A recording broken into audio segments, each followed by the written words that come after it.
4,000 కుటుంబాలను బయటకు పంపించిండు ఆయన. 40 లక్షల కోట్ల రూపాయల బడ్జెట్ ఉందో 25,000 కోట్ల రూపాయలు మూసీ రివర్ డెవలప్మెంట్ ఫ్రంట్కి అడుగుదాం మోడీ గారిని. ఎందుకు ఏడు మోడీ గారు మనం పన్ను కడతలేమా? సికింద్రాబాద్ నువ్వే గెలుస్తువి, చేవెళ్ళ నువ్వే గెలుస్తువి, మల్కాజ్గిరి నువ్వే గెలుస్తువి, మెదక్ నువ్వే గెలుస్తువి, అన్ని మీరే గెలుస్తారు. మరి మీకు బాధ్యత లేదో 10,000, 20,000, 25,000 కోట్లు మోడీ దగ్గర ఇప్పించడానికే? ఎందుకు చెప్తున్నంటే బాధ్యత రహితంగా కొంతమంది ఏం చేసినా తప్పు పట్టాలి, కాళ్ళలో కట్టె పెట్టాలి. ఒక్కటే కార్యక్రమం, మేము ఇన్ని రోజులు దోసుకున్నాం, వీడి పైసలు పెట్టి పనిచేస్తే తెలంగాణ బాగుపడితే వాళ్ళ దోపిడీ కొట్టొచ్చినట్టు కళ్ళకు కనిపిస్తుంది. 100 ఏళ్ల గురించి నేను చెప్పిన, సాగర్ గురించి లేకపోతే శ్రీశైలం గురించి 10 ఏళ్ళు వీళ్ళు కట్టినవి చెప్పిన. ఇప్పుడు ఒక 10 ఏళ్ళు మనం చేసే నిర్మాణము, రీజనల్ రింగ్ రోడ్ కానీ, రేడియల్ రోడ్స్ కానీ, 4th సిటీ కానీ, మూసీ కానీ, సిటీలో ఫ్లైఓవర్లు కానీ, మెట్రోలు కానీ ఇవన్నీ పూర్తయితే ఈ 10 ఏళ్ళు వాళ్ళు ఏం దోపిడీ చేసి తిన్నారో ప్రజలకు తెలుస్తుందని ఎట్టి పరిస్థితుల్లో అడ్డం పడాలి. 600 అయినా దీన్ని ముందుకు సాగనీయొద్దని అంటారు. ఇక ప్రతోడు బయలుదేరుతాడు. రోజు మీరు కూడా చూసింటారు, నా మీద పోవాలి బుల్డోజర్, నా మీద పోవాలి అంటాడు. హరీష్ రావు, కేటీఆర్ వీళ్ళందరూ ఎన్ని కొనాలా మీకోసం బుల్డోజర్లు? యాడుండే అసలే మీరు 7 లక్షలు అప్పు చేసి రాష్ట్రాన్ని దివాళి తీస్తారు. మీకోసం యాడ్కెళ్ళి కొనాలి నేను? వాళ్ళని ఏం లేదబ్బా, ఒకటే వస్తే మూసి అంచుపొంచునున్న వాళ్ళకి, నా దోస్తులకు అందరికి ఒకటే సూచన, పట్టుకొని వారం రోజులు ఆనే కూసబెట్టురు మూసీలో. ఏమొద్దు, వాళ్ళని ఒక్క వారం ఆడు ఉండమనుర్రి. ఇట్లొచ్చుడు అట్లా ఓవుడు కాదు, స్టేజ్ల మీద క్యాట్ వాక్ చేసినట్టు వచ్చి ఇట్లొచ్చి వెళ్ళిపోయినట్టు కాదు. ఒక వారం రోజులు హరీష్ రావును, కేటీఆర్ను, రాజేందర్ను ఆ మూసి అంచున పేదోళ్ళు ఉన్న కాడ ఒక వారం వాళ్ళని ఆడు ఉంచుర్రి. వాళ్ళ కష్టాలు తెలుస్తాయి, వాళ్ళకి ఏం మేలు చేయాలనో వాళ్ళకి అర్థమవుతుంది. కాబట్టి ఇక్కడ వచ్చిన ఇంజనీర్లకు ముఖ్యంగా రేపు జిహెచ్ఎంసీలో కానీ ఇక్కడ సిటీలో సర్వీస్లో చేరబోయే వాళ్ళు మీ కర్తవ్యంగా పెట్టుకోండి.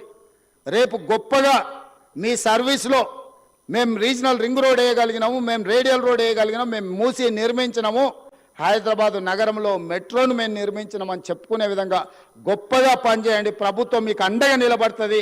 ప్రభుత్వం మీకు ఏం కావాలన్నా సహకరిస్తుంది. ఈ ప్రభుత్వం మనది. ఈ ప్రభుత్వం ఎవరితో కాదు, మనం ఎవరికో చేస్తలేం. ఈ ప్రభుత్వము, ఈ రాష్ట్రం మన కుటుంబం. మన కుటుంబం కోసం మనం పనిచేసుకుంటున్నాం. మీ అందరి సహకారం ఉండాలి. మళ్ళొక్కసారికి ఇక్కడికి వచ్చిన వాళ్లకు తెలంగాణ రాష్ట్ర ప్రజలందరూ కూడా దసరా శుభాకాంక్షలు తెలియజేస్తూ మీ అందరి దగ్గర సెలవు తీసుకుంటున్నా.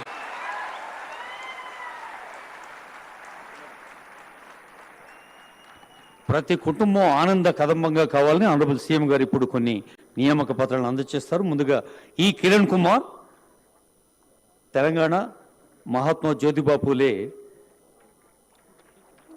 వెనుకబడిన తరగతుల విద్యా సంస్థలు. ఈ కిరణ్ కుమార్ తర్వాత Jalagam Kotesh, residential education institute సంబంధించిన జలగం కోటేష్. ఆ తర్వాత Sangani Rajasekhar, AE civil, mission Bhagiratha Sangani Rajasekhar. ఆ తర్వాత public health AE civil B Venkatareddy గారు.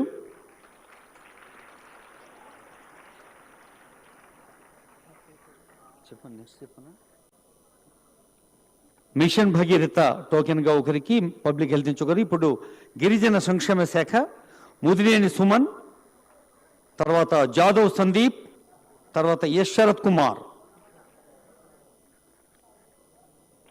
వివిధ ప్రభుత్వ విభాగాల్లో సివిల్ ఇంజనీర్స్గా సేవలు అందించబోతున్న యువ తెలంగాణ సేవకులు.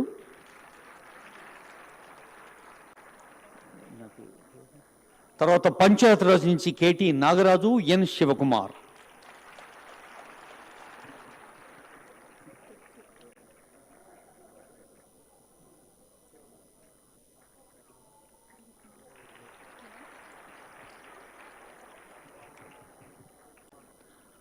తర్వాత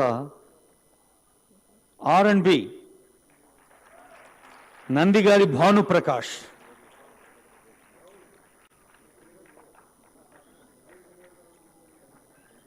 మీరు దృశ్యాన్ని చూస్తూ చప్పట్లు కూడా మర్చిపోతున్నారు. సో కళ్ళకి చేతులకి పని చెప్పండి. V Rahul Reddy, director of agriculture విభాగం నుంచి, వ్యవసాయ విభాగం రాహుల్ రెడ్డి, జాస్మిన్ గారు.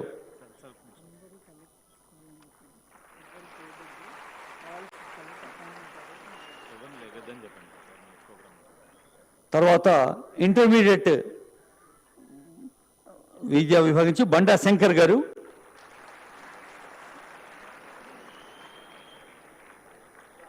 చప్పట్లు పైనుంచి వినిపిస్తలేవు. మహేష్ వర్మ గారు, కమిషనర్ టెక్నికల్ ఎడ్యుకేషన్. శంకర్ గారు లైబ్రేరియన్. తర్వాత మహేష్